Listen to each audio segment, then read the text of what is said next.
Olá, é bom estar com você em mais uma edição do ASN TV. Hoje a gente vai conversar sobre um assunto que está aí preocupando muita gente, eu diria que está preocupando todo mundo, né? Essa epidemia do Ebola na África que está crescendo vertiginosamente, a gente tem números aí assustadores.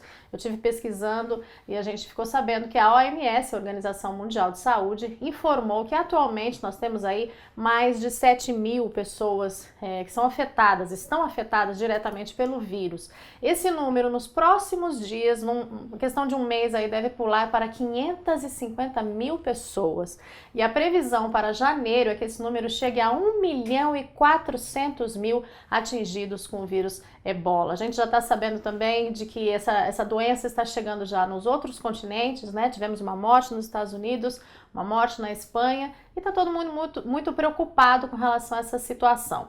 Isso está provocando alguns questionamentos, e é justamente por causa desses questionamentos que nós vamos conversar agora com o pastor Luiz Gonçalves. Ele é evangelista da Igreja Adventista para 8 países da América do Sul, e ele vai responder para a gente algumas perguntas a respeito desses questionamentos que estão sendo feitos. Pastor, tem muita gente aí perguntando se há alguma relação entre essa epidemia do Ebola e as pragas apocalípticas. Bem, primeiro, Márcia, muito obrigado por esse espaço. Quero cumprimentar a todos que estão assistindo esse vídeo e dizer, Márcia, para você e para os telespectadores, internautas também, que são duas coisas distintas. Na verdade, quando você abre a Bíblia aqui em Mateus capítulo 24, por exemplo, você vê uma lista de acontecimentos ruins que se dariam nos últimos dias.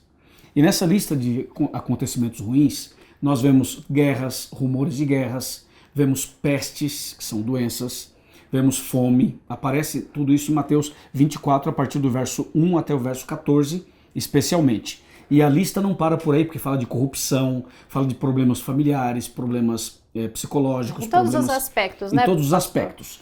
Agora, quando você fala nas pragas do Apocalipse, nós temos que separar. Por quê? Porque as 7 pragas do Apocalipse, elas são bem específicas.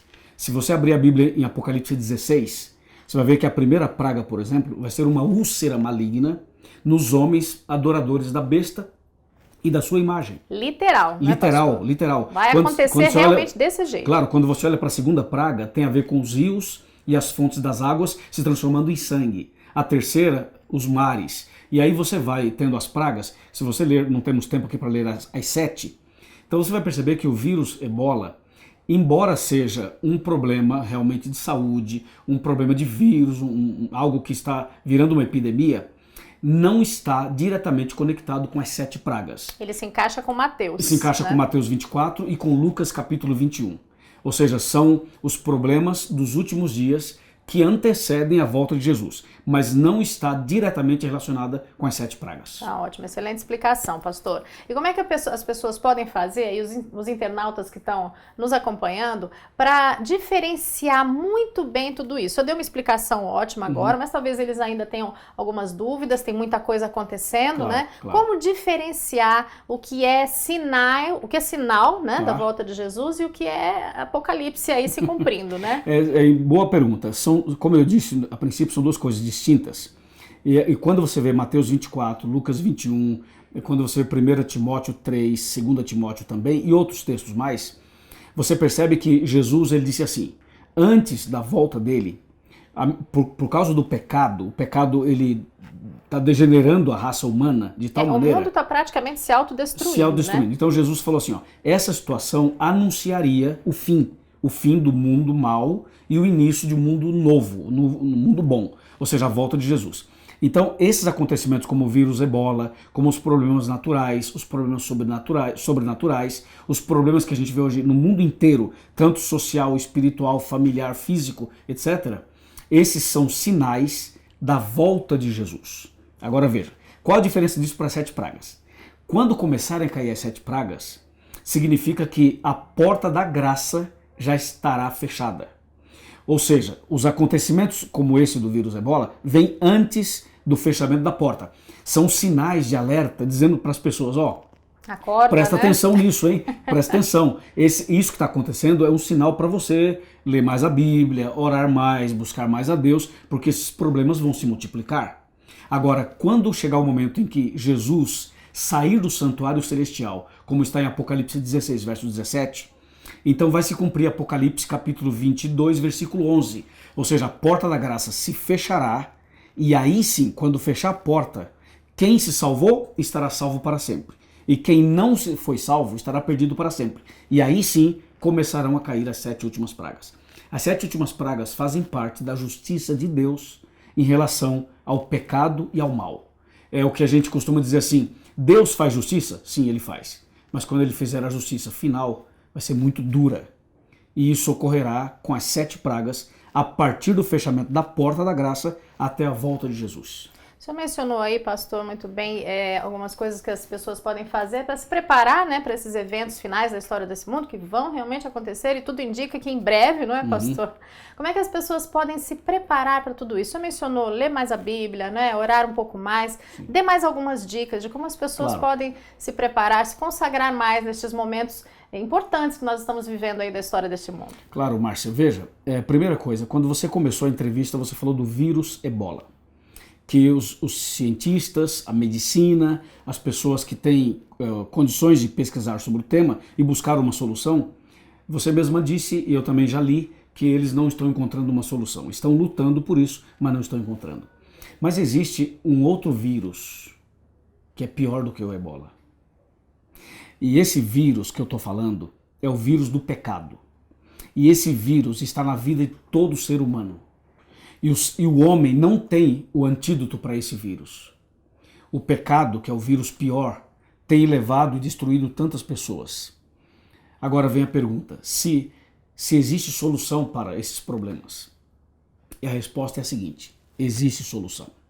A Bíblia diz que o salário do pecado é a morte, mas o dom gratuito de Deus é a vida eterna em Cristo Jesus, nosso Senhor.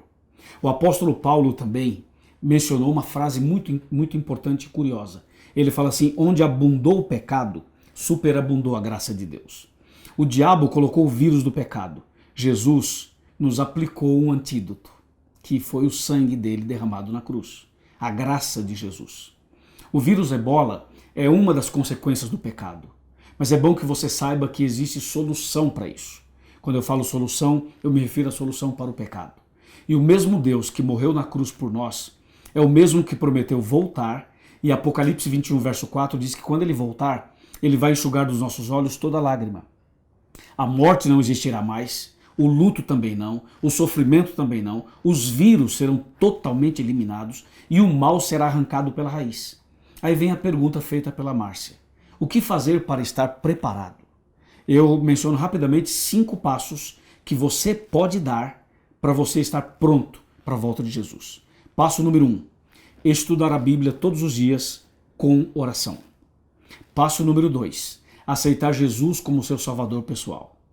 Passo número 3. Obedecer aos 10 mandamentos da lei de Deus que aparecem em Êxodo capítulo 20. Passo número 4. Nascer de novo, da água e do Espírito, como diz João capítulo 3, de 1 a 5. E último passo. Permanecer firme na fé, aconteça o que acontecer. Com vírus ou sem vírus, com problemas ou sem problemas, permaneça firme na fé como uma testemunha de Deus aqui na terra. São 5 passos, Márcia, bem simples, objetivos, para que eu e você e os nossos amigos da internet se preparem para a volta de Jesus. Obrigada, pastor Luiz, pela entrevista. Tá, e eu tenho certeza que ele despertou a sua curiosidade com relação a esse assunto. Deu importantes esclarecimentos, mas tem muito mais para falar. Por isso a gente quer dar uma dica importante para você. Visite o site esperança.com.br, está aparecendo aqui para você o endereço aqui na tela. Visite e tenha mais esclarecimentos. A nossa entrevista, o nosso tempo aqui não permitia, não é? Mas eu tenho certeza que você está curioso de saber e conhecer um pouco mais. Siga aí os passos, as dicas que o pastor Luiz deu e esteja preparado para os acontecimentos finais da história desse mundo. Um abraço para você, a gente se vê.